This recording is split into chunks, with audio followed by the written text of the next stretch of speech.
네, 디베이트에 오신 것을 환영합니다. 최근 삼성전자와 SK 하이닉스의 이 고대역 폭 메모리, 그러니까 HBM 경쟁이 아주 뜨거운데요. 이게 AI 칩의 데이터 처리 속도를 결정하는 핵심 부품이지 않습니까? 이 시장에서의 격전이 미국의 대표적인 AI 기업들이죠. 엔비디아, 브로드컴, 또 오라클의 미래에 어떤 영향을 미칠지 오늘 좀 깊이 있게 파헤쳐 보겠습니다. 네, 그래서 오늘 저희가 던져볼 질문은 바로 이겁니다. 한국 반도체 기업들의 HBM 경쟁 구도하고 또 각 미국 기업들의 최신 사업 동향 이런 것들을 종합적으로 고려했을 때 과연 AI 주식 3대장이라고 불리는 이 기업들 중에서 어떤 기업이 앞으로 더 주목할 만한 더 흥미로운 성장 스토리를 보여줄 것인가 하는 점입니다. 저희 논의는 제공된 자료에 나타난 사실과 분석에 기반할 것입니다. 저는 엔비디아가 현재 진행 중인 이 HBM 기술 경쟁의 가장 확실한 수혜자다 이렇게 보고 있습니다. 그리고 이걸 바탕으로 시장 지배력을 더 공고히 하면서 가장 강력한 성장세를 이어갈 것이다. 이런 관점을 제시하려고 합니다. 저는 약간 다른 시각인데요. 브로드컴이 가진 그 다각화된 사업 구조의 안정성, 그리고 또 오라클의 어떻게 보면 좀 놀라운 미래 성장 잠재력, 여기에 좀 더 주목해야 한다, 이런 생각을 가지고 있습니다. 그러니까 엔비디아 외에도 충분히 매력적인 대안들이 있다는 점을 좀 강조하고 싶습니다. 네, 좋습니다. 먼저 제 입장을 말씀드리자면 엔비디아는 AI 시대의 제왕이라는 표현이 전혀 과하지 않다고 봅니다. GPU, 그래픽 처리 장치 시장을 사실상 장악하고 있죠. 이 지위가 쉽게 흔들릴 것 같지는 않아요. 특히 좀 주목할 점은 내년에 나온다는 그 차세대 AI 가속기 루빈입니다. 이 칩은 HBM4를 필수적으로 요구하는데 마침 삼성전자와 SK 하이닉스가 이 HBM4 양산을 놓고 정말 치열하게 경쟁 중이거든요. 그러니까 이 경쟁이 심화되면 심화될수록 엔비디아 입장에서는 더 좋은 성능의 HBM을 더 유리한 조건으로 확보하게 되는 거죠. 이게 왜 중요하냐면 결국 HBM 경쟁은 공급 단가 하락 압력으로 작용할 가능성이 있고 이건 곧바로 엔비디아의 제조 비용 절감, 다시 말해 마진율 개선으로 직결될 수 있기 때문입니다. 실제로 블룸버그 추정치를 보면 2027 회계연도 순이익률이 56.7%로 사상 최고치를 경신할 수 있다는 그런 전망까지 나오고 있습니다. 물론 과거와 같은 그런 폭발적인 매출 성장이 계속되기는 어렵지 않겠냐 이런 우려도 일부 있긴 합니다만 이런 수준의 이익률 개선은요, 그 우려를 충분히 상쇄하고도 남을 만한 아주 강력한 카드라고 생각합니다. 배당 성향 자체는 낮지만 이익이 크게 늘어나니까 배당금 자체는 꾸준히 늘어날 것으로 보이고요. 2027년 주당 0.05달러 예상, 그리고 올 초에 잠깐 나왔던 AI 캐즘 우려, 그러니까 AI 기술 도입과 실제 성과 사이의 시차에 대한 걱정은 기후로 드러났고 최근에 주가가 좀 조정을 받으면서 향후 1년 예상 주가 수익 비율 PER이죠. 이 PER이 39.3배 수준까지 내려와서 고평가 부담도 어느 정도는 줄었다고 봅니다. 네, 엔비디아의 현재 위상, 리더십에 대해서는 저도 충분히 동의합니다. 하지만 저는 그 성장세의 지속 가능성에 대해서는 조금 더 신중하게 접근해야 하지 않나 이렇게 보고 있습니다. 지난 몇 년간 보여줬던 정말 그 F1급이라고 표현하신 그런 초고속 성장을 앞으로도 계속 이어가기는 현실적으로 어렵다는 분석이 많습니다. 여기에 더해서 중국 시장에서의 그 반독점 규제 리스크는 상당히 좀 심각하게 봐야 할 변수라고 생각합니다. 최근 중국 당국이 엔비디아의 반독점법 위반 가능성에 대해서 예비 판정을 내리고 추가 조사에 나섰다는 소식은 이건 단순한 우려가 아니라 아주 현실적인 위협 신호로 봐야 하거든요. 이런 불확실성 속에서 브로드컴과 오라클이 상당히 흥미로운 대안으로 떠오르고 있다고 생각합니다. 먼저 브로드컴을 보면 작년에 VM웨어를 인수하면서 사업 구조를 굉장히 안정적으로 만들었어요. 반도체 솔루션 매출이 한 58%, 그리고 소프트웨어 인프라가 42% 정도인데 이건 뭐랄까 비유하자면 비 올 땐 우산 팔고 해 쨍쨍하면 집 심파는 그런 구조랄까요?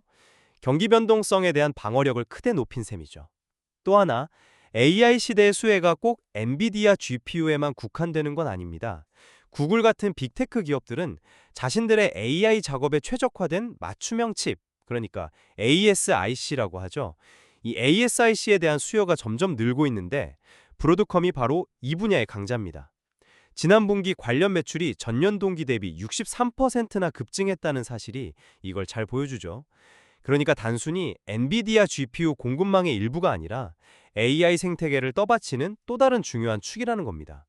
게다가 매년 꾸준히 배당금을 늘려온 것, 2020년 이후 연평균 13% 인상, 이런 주주 친화 정책도 투자 매력을 더하는 요인이고요.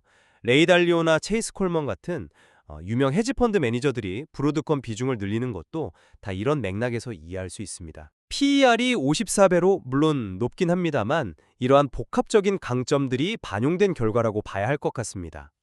그리고 오라클도 빼놓을 수가 없죠. 꾸준한 M&A를 통해서 클라우드 역량을 키워왔고 특히 그 특정 산업, 인더스트리에 특화된 클라우드 서비스에서 상당한 경쟁력을 보여주고 있습니다. 기업들이 비싼 자체 서버를 구축하지 않고 오라클 클라우드를 통해서 AI 모델을 학습시키고 운영할 수 있다는 점이 매력적인데 앞으로 HBM 가격이 좀 안정화되면 오라클의 비용 효율성은 더욱 높아질 수 있겠죠? 그런데 가장 놀라운 지표는 계약 후에 미래에 발생할 매출, 이걸 RPO라고 하죠. Remaining Performance Obligation. 이게 지난 분기에 무려 4,550억 달러를 기록했는데 이게 1년 전보다는 359% 늘었고 직전 분기 대비로는 무려 3.3배나 폭증한 수치입니다. 이건 그냥 기대감이 아니라 빅테크 기업들과 실제 대규모 단연 계약이 체결되었다는 아주 구체적인 증거입니다. 그래서 오라클이 제2의 엔비디아가 될 수도 있다는 시나리오가 전혀 허황된 이야기가 아닐 수도 있다는 거죠. 오라클의 PER은 현재 48.8배 수준입니다. 자, 그럼 이제 핵심 쟁점들을 좀 더 깊이 파고 들어가 볼까요? 첫 번째, HBM 경쟁 심화의 진짜 수혜자는 과연 누구인가? 저는 앞서 강조했듯이 역시 엔비디아가 가장 직접적이고 큰 혜택을 본다는 입장입니다.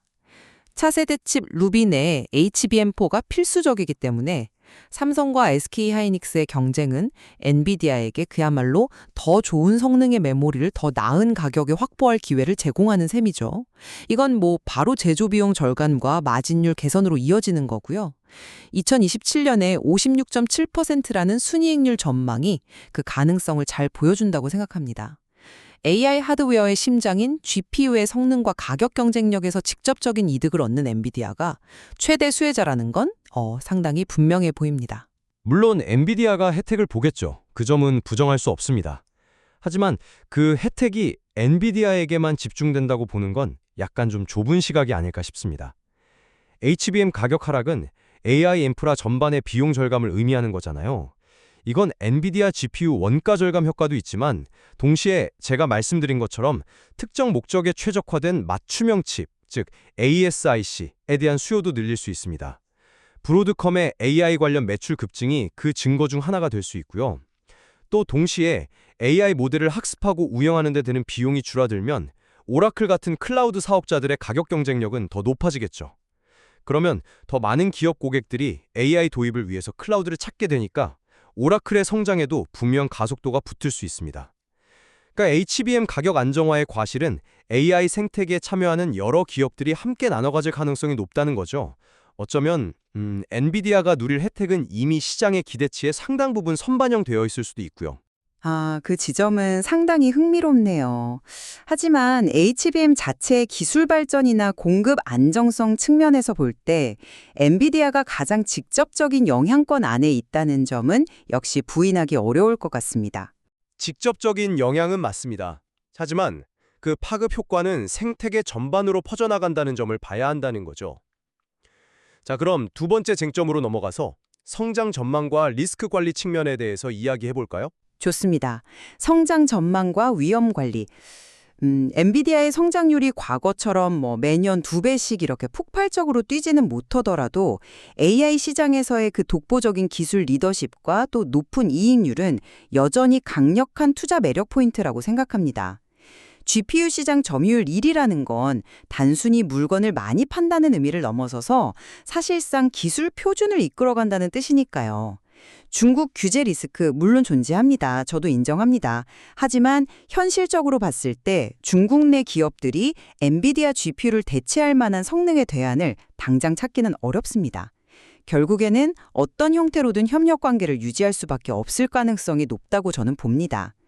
단기적인 잡음은 있을 수 있겠지만 AI 기술 진화의 중심축이라는 이 장기적인 그림 자체는 변하지 않을 거라는 거죠. 저는 그 중국 리스크를 단기적인 잡음 정도로 그렇게 가볍게 볼 사안은 아니라고 생각합니다. 반독점 조사가 본격화되면 생각보다 훨씬 큰 타격이 올 수도 있습니다. 이런 불확실성을 안고 가는 것보다는 브로드컴처럼 좀 더 안정적인 대안을 고려하는 것이 합리적일 수 있다는 거죠.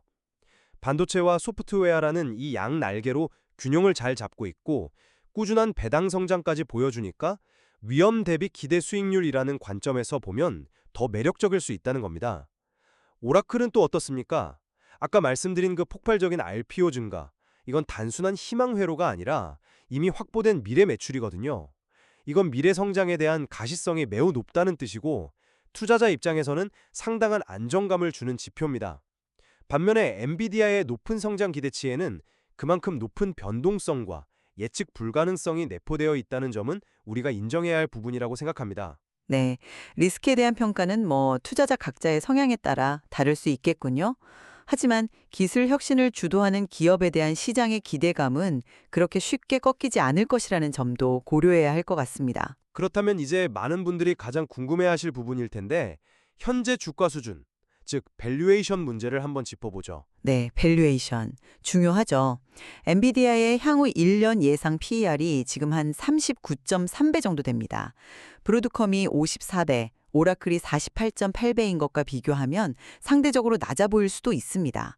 물론 절대적인 수치로 이게 싸다고 말할 수는 없겠지만 AI 시장에서의 그 압도적인 지위, 그리고 아까 말한 루빈 출시와 HBM 경쟁에 따른 이익률 개선 가능성, 또 최근에 조정을 거쳤다는 점, 이런 것들을 감안하면 저는 충분히 합리적인 수준이라고 판단합니다. 시장이 여전히 엔비디아의 지속적인 성장에 베팅하고 있고 그럴 만한 이유가 충분히 있다는 거죠. PER 숫자만 놓고 단순 비교하는 건 조금 위험할 수 있다고 봅니다. 브로드컴의 54배 PER이 그냥 거품이라고 보기는 좀 어렵습니다. VM웨어 인수를 통해서 성공적으로 사업을 재편했고 여기서 나오는 안정적인 현금 흐름 그리고 꾸준한 배당 성장에 대한 시장의 프리미엄이 그 안에 녹아있다고 봐야 하거든요. 아까 언급했던 거물급 헤지펀드들이 매수하는 것도 같은 맥락일 거고요. 오라클의 48.8배 PER 역시 마찬가지입니다. 앞서 계속 강조했던 그 엄청난 RPO 증가세가 미래 실적을 담보한다는 강력한 시그널로 작용하고 있기 때문입니다. 오히려 엔비디아의 39.3배 PER은 과거보다 낮아졌다고는 하지만 여전히 상당히 높은 미래 성장을 전제하고 있는 수치라고 봐야 합니다. 만약에 아까 얘기했던 중국 리스크가 현실화되거나 혹은 HBM 경쟁 구도 변화로 마진 개선 효과가 기대에 미치지 못한다면 추가적인 주가 조정 가능성도 열어둬야 한다고 저는 생각합니다. 그러니까 각 기업이 처한 상황과 성장 경로 그리고 위험 요인을 종합적으로 봐야지 단순히 PER 숫자만으로 우열을 가릴 수는 없다는 거죠. 확실히 각 기업의 PER에 담긴 스토리는 다르군요. 예, 그 점은 인정합니다. 하지만 엔비디아의 이익 창출 능력과 시장 장악력을 고려할 때 현재 밸류에이션이 과도하다고 보기는 어렵다는 제 생각에는 변함이 없습니다. 자, 그럼 마지막으로 투자 전략 관점에서 잠깐 이야기를 나눠보죠. 직접 투자냐 아니면 간접 투자냐 하는 문제도 생각해 볼 수 있겠네요. 저는 기본적으로 특정 기업의 성장 스토리에 강한 확신이 있다면 직접 투자가 더 높은 수익을 추구할 수 있는 방법이라고 생각합니다. 엔비디아의 그 기술적 해자, 그리고 시장 지배력은 그 자체로 직접 투자를 고려할 만한 아주 강력한 근거가 되죠. 물론 변동성은 감수해야겠지만 AI 혁신의 가장 뜨거운 중심에 직접 투자한다는 매력, 이건 무시할 수 없다고 봅니다. 물론 그럴 수 있습니다. 하지만 개별 기업의 주가가 이미 상당히 높아진 상태이고 또 저희가 앞서 논의했던 여러 리스크 요인들을 고려하면 분산 투자가 좀 더 안정적인 선택지가 될 수도 있습니다. 예를 들어서 국내에 상장된 ETF 중에는 AC 엔비디아 밸류체인 액티브 ETF나 코액트 브로드컴 밸류체인 액티브 ETF 같은 상품들이 있잖아요. AC 엔비디아 ETF 같은 경우는 엔비디아나 브로드컴뿐만 아니라 ASML, AMD 같은 다양한 관련 기업에 투자합니다. 다만 레버리지 상품인 TSMX를 일부 담고 있다는 점은 투자할 때 좀 유의해야 할 부분이고요. 반면에 코액트 브로드컴 ETF는 브로드컴 비중이 25% 이상으로 높고 엔비디아도 포함하면서 레버리지 없이 AI 관련주 중심으로 구성되어 있습니다. 물론 이 ETF 역시 브로드컴 의존도가 높다는 점은 인지하고 접근해야겠죠. 이런 액티브 ETF들은 운용 능력에 따라서 성과가 달라질 수는 있겠지만 직접 종목을 고르는 부담을 덜면서 위험을 분산하는 효과는 분명히 기대할 수 있습니다. 결국 각자의 위험 감수 수준에 맞는 전략을 선택하는 것이 중요하다고 생각합니다. 네, 오늘 여러 관점에서 이야기를 나눠봤는데요. 종합해보면 저는 여전히 엔비디아가 HBM 기술 경쟁의 가장 큰 수혜자로서 AI 시장에서의 독보적인 위치와 또 향후 마진 개선 가능성을 바탕으로 가장 강력한 성장 동력을 유지할 핵심 기업이다. 이렇게 결론 내리고 싶습니다. 엔비디아의 시대가 계속될 가능성은 저도 충분히 인정합니다. 하지만 동시에 브로드컴이 보여주는 사업 다각화를 통한 안정성, 그리고 꾸준한 주주 환원 정책, 또 오라클이 클라우드 부문에서 보여주는 특히 RPO로 확인된 그 폭발적인 성장 잠재력 역시 절대 무시할 수 없는 부분입니다. 위험 관리와 또 새로운 성장 기회를 발굴한다는 측면에서 볼 때 투자자들은 이 두 기업을 엔비디아의 강력한 대안으로 진지하게 고려해 볼 필요가 있다고 생각합니다. 네, 오늘 논의를 통해 확실해진 것은 이 세 기업 모두 AI 혁명을 이끌어가는 데 있어서 각자의 방식으로 매우 중요한 역할을 하고 있다는 점입니다. 그리고 한국 반도체 기업들의 HBM 경쟁 구도가 이들 기업의 미래에 상당한 영향을 미칠 것이라는 점에는 우리 둘 다 이견이 없는 것 같습니다. 맞습니다. 오늘 저희가 나눈 이야기 외에도 각 기업의 아주 구체적인 기술 개발 로드맵이라든지 아니면 계속 변화하는 지정학적인 환경, 또 거시경제 상황 같은 고려해야 할 변수들이 정말 많습니다. 제공된 자료를 바탕으로 청취자 여러분께서도 더 깊이 있는 분석을 이어가 보시기를 권합니다. 어느 기업이 최고의 선택지가 될지는 저희가 여기서 단정 지을 수는 없고요. 궁극적인 판단은 각자의 몫으로 남겨두는 것이